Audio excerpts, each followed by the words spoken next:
Oh, sorry. We're not. We're on the record in the Bourn matter, case number 529506. Your appearances, please. Ira Hasibullah, bar number 13500 for the plaintiff, Patrick Bourn, who is present. Thank you. Good morning, Your Honor. Gary Siegel, bar number 3220 for the defendant, Jasmine Bourn, here with Carol Menninger, bar number 100. Very good. Thank you. I've read your papers.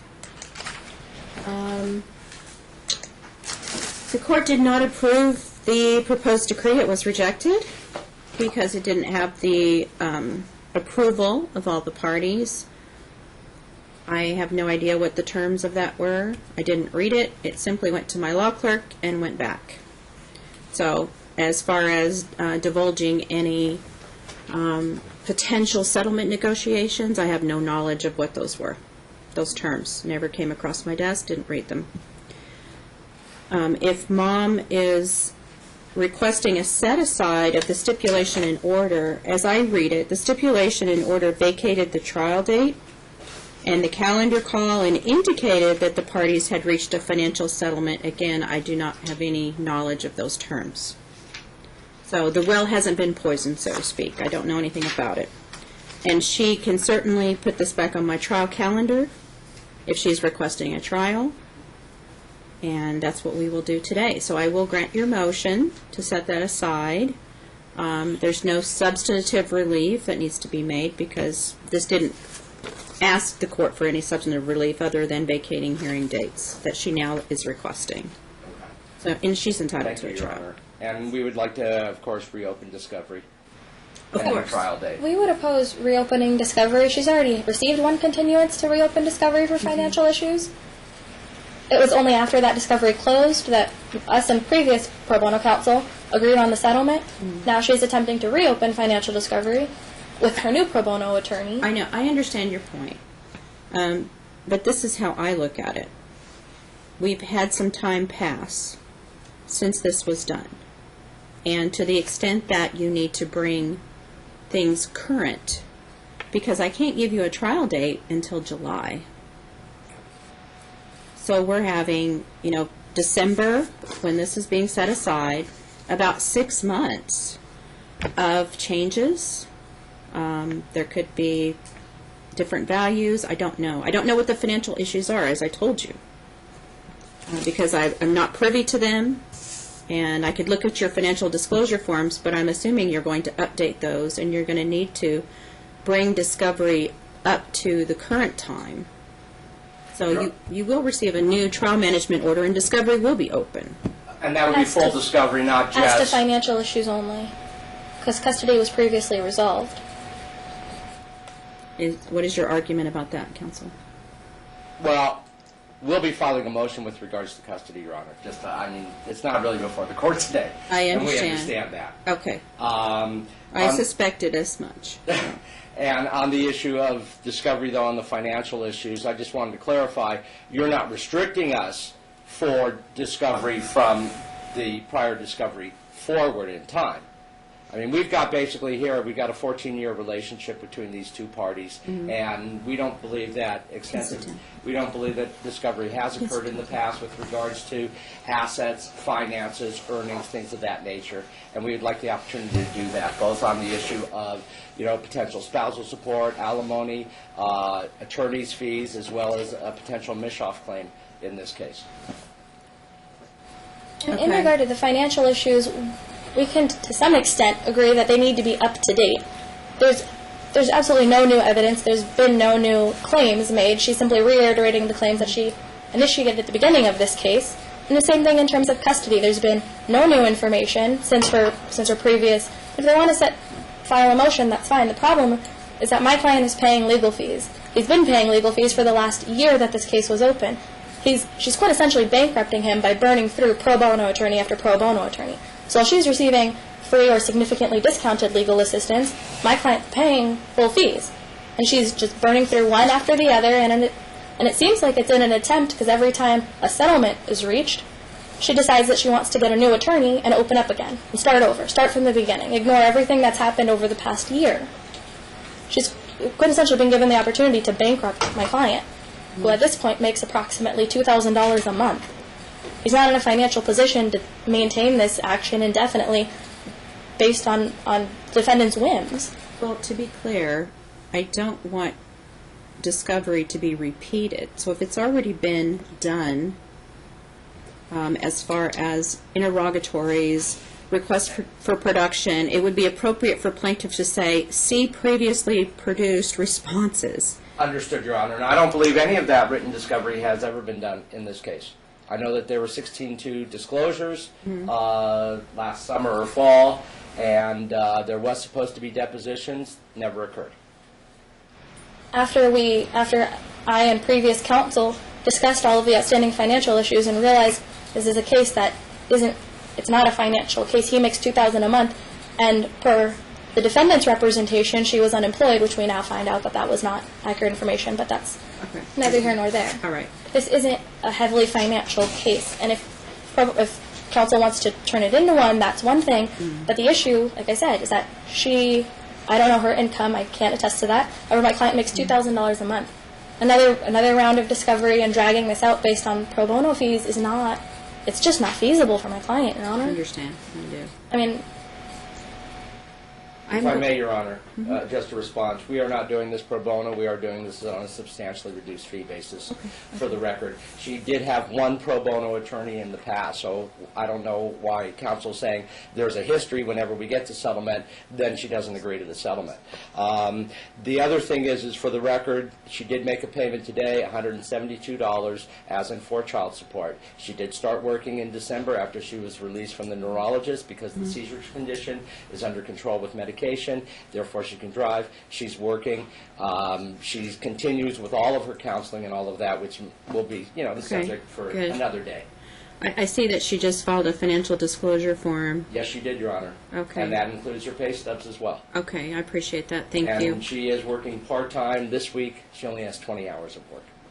Okay. Since both parties have counsel, since it's not a high asset case, I would like to offer to you the senior settlement judge spot. I have one in March. No? Sorry. I have one in April. April 17th is open. And perhaps by that time you will complete your 16.2 disclosures. Try to keep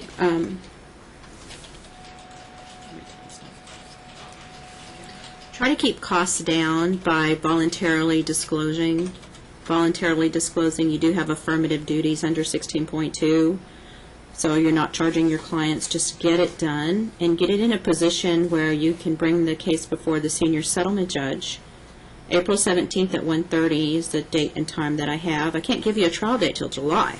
So if you would, get as much done as you can before April and see if you can use that. It's free of charge. So it's in your best interest. It's not going to prejudice you in any way. I don't know what happens in those settlement meetings. It's by a retired judge. And they don't charge. Who the judge would be? I don't know who in it is. April? I don't know who it would be.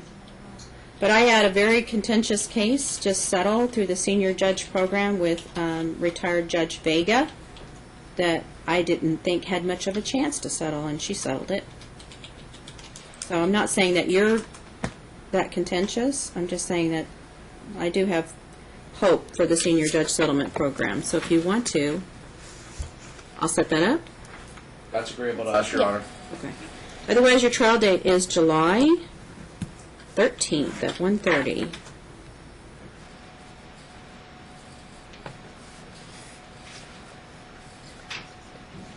April 17th at 1:30 is your senior judge setting.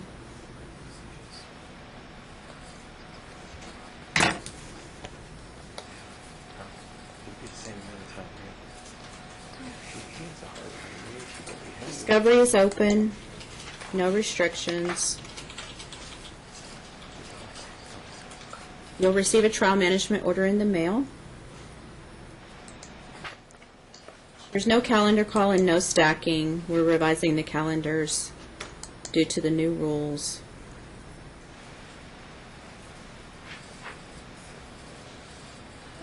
There's just a couple of other issues, Your Honor. In terms of the discovery, we are restricting that to financial issues at this time, based on the fact that we haven't heard or we haven't seen a motion filed regarding custody, and that's already been decided. The trial date in December was ordered as a trial on financial issues only. And so until that motion is filed, I would request that discovery be restricted to financial issues. What is the final order on custody? What date? August 8th. I want to say it was the August 11th hearing. I believe it was filed in September, at which point you indicated sole legal custody in plaintiff.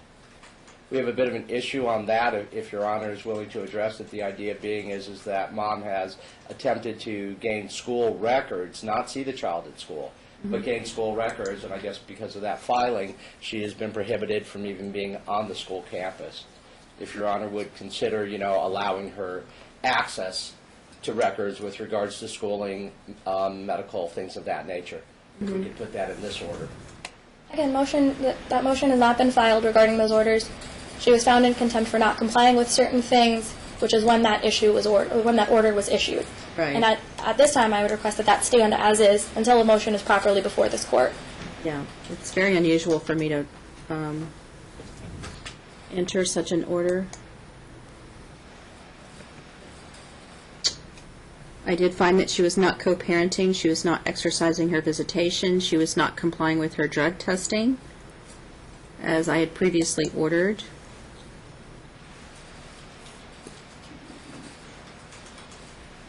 So I will look at your motion when it's filed. All right. And at that time, I will address discovery regarding custody. So for now, you're correct, it will be limited to financial. That could change depending on your motion once I see it and rule upon it. Sure. Understood, Your Honor. Two other matters that were addressed in our filings. One was, we believe that there's another set of keys to the Volkswagen Passat that she's using. Counsel has indicated to me that there is only one set, that Jasmine's using that vehicle. We would just request that if there is another set or confirmation that there is only one set. Yeah, usually there's two. One was previously lost and they never sought a replacement. So when he turned over the car, he turned over the one key. Okay, what I else? can put that on the record, that's not a problem. Okay, so you're saying that it was lost, but if he were to locate it, he would If he were give to that locate her. it, he'll turn it over. Okay. And in our reply, we did request attorney's fees. We did do an analysis of the Brunzell factors based upon her earnings being at approximately $1,000 a month, that we continue to request attorney's fees to allow her to continue to prosecute this matter. Which is entirely inappropriate in my client's position. He's making $2,000 a month. He's the sole provider for Bradley. As of today, we got a $172 child support payment. She's contributed nothing to Bradley's care.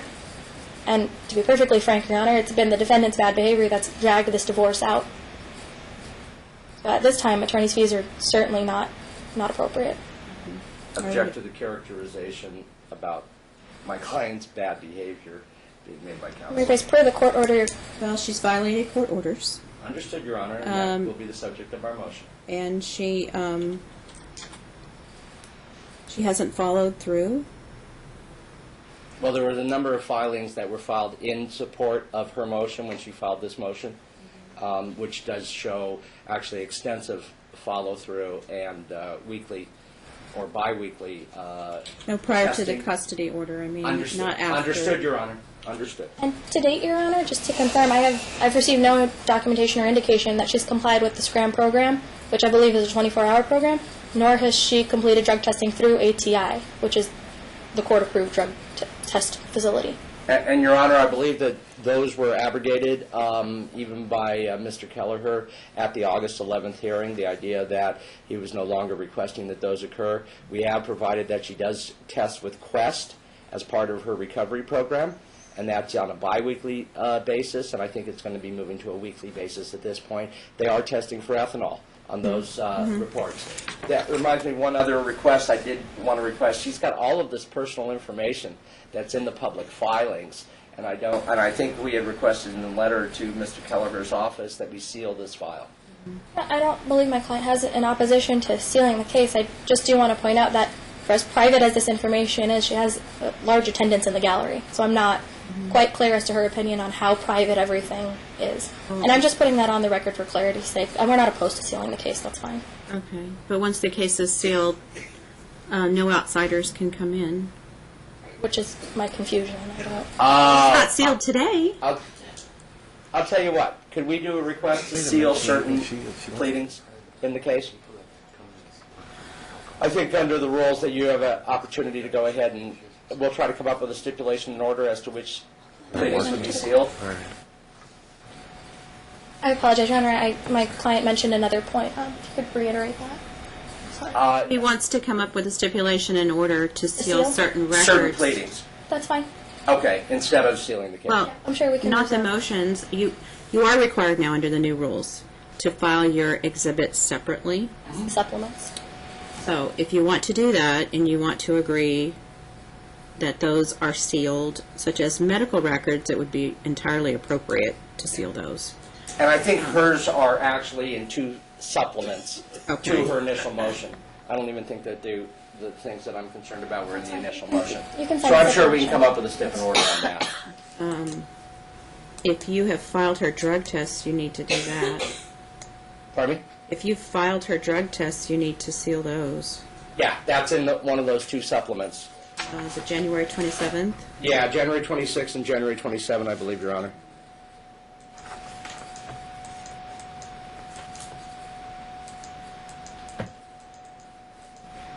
The 27th being the extensive The one. 27th doesn't have drug tests or alcohol tests.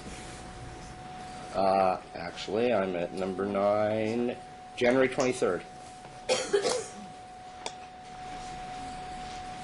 Yeah.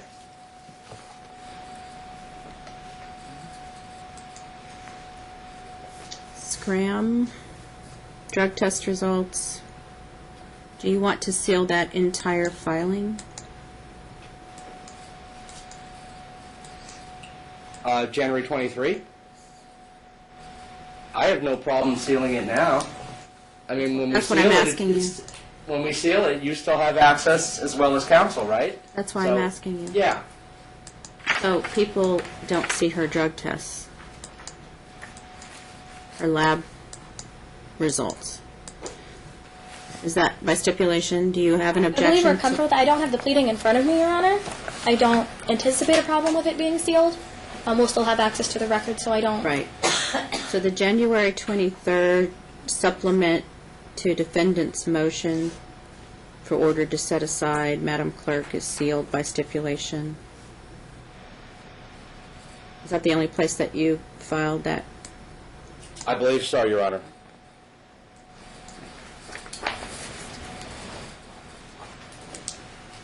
All right, any other matters? There are two additional housekeeping matters. In regard to, well, to begin, my client works at the mall. It's which mall? Two more, Meadows Mall. Meadows Mall, and then another mall. It appears that the defendant has had friends or whatever relationship might be stop by his kiosks at the mall. He's employed at these kiosks, and the defendant's had friends stop by who are there for no other. They're not there to purchase anything. They're there to harass my client. And my daughter also. And they've also visited his adult daughter, Kelly, Yeah, she works there. who also works at those What's the kiosks. nature of the harassment? They just stop by. They usually make a snide remark or two, but it's multiple people. So if we could just, on the record, advise that that shouldn't be occurring on either side, that would be requested. I just want to put that. It's all Facebook friends. That's all you can see. Your Honor, I just haven't had an opportunity to flesh any of this out with my client. This is the first I'm hearing of it. And that's fine. Like my client just explained to me, I wanted to put it on the record so that both parties know that they should be behaving appropriately. That's all. And under the behavioral order, which we don't have one in this case, but if I were to enter one, it would say that the parties don't encourage significant others, family members, or friends to get involved in the litigation. Now, if this is the first that you're hearing of it, I won't enter a behavioral order today, but I do expect you to counsel your client and say it doesn't help to have that going on. And I think what's happening is my client has a massive support system, and she can't control their behavior. So it's not like she's saying, go to Patrick's business and harass him. I mean, for the record. Okay, but she can Does discourage, your Honor have a that standard? type of... Understood. Well, And I'm sure she'll let me do put that. it this way. If I enter a behavioral order and then he alleges that she has not discouraged that type of behavior, then I hold her in contempt, and I really don't want to go down that road. Understood. And does Your Honor have a standard behavior order that you use? Okay, so we could obtain that from Chambers Yes. if we wanted to go down that. We did approach that, yeah. Okay? The other issue is in terms of supervision. Patrick's father is currently supervising visits. I did have a conversation with opposing counsel regarding an incident that happened at a recent visitation. And in regard to that, we would like to move the visits to Donna's house, rather than have Grandpa continue to supervise. Your Honor, that's not before the court today. Our letter to actually Mr. Kelleher's office is we wanted to add Donna's house as an additional visit. The issues that are being brought up with regards to problems with Grandpa, my understanding is they're not true. Counsel sitting here saying it, and I mean, we appreciate the efforts that Grandpa has done and the services that he's providing with the supervision, and we are interested in additional supervised visits, adding Donna's house as an additional site, and counsel for Mr. Kelleher denied that request. We did oppose an additional visit. We don't believe an additional visit at this time is warranted. What we do believe is that supervision should be transferred to Donna's house, where they can monitor the visitation a little bit more closely based on some of the recent behavior of the defendant. But I'm more than happy to elaborate on what occurred at a recent visitation, which would warrant this. I don't know. And that isn't before me today. I want you to discuss that, though, whether we can substitute Grandpa with another person. If you eventually stipulate to substitute Donna's house, then you'll still need to do a stipulation in order. I have to fill out the referral to Donna's house. So try to work on that. It's not before me today. I would imagine that will be part of your motion. It will be, Your Honor. So see if you can resolve some of those issues.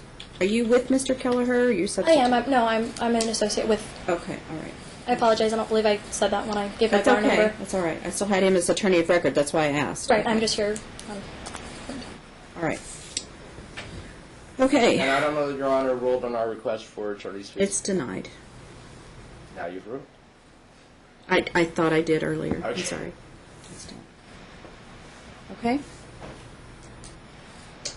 You'll prepare the order. Be happy to, Your Honor. Thank you. Thank you.